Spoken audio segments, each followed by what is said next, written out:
Chúa vẫn âm thầm từng ngày trông con với những u buồn cuộc đời nhân gian.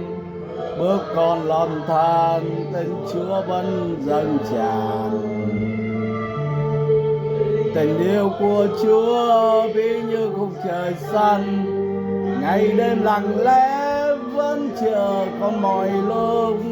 Bước con an bình đời thắm tươi đẹp tình. Chúa cùng con với tấm lòng son, sống cho đời con chan chứa ơi tình thương Chúa sáng ngời. Tình con dâng Chúa quyết tâm từ đấy mến Chúa xây đắm dấn thân dần xây trọn cả cuộc đời này.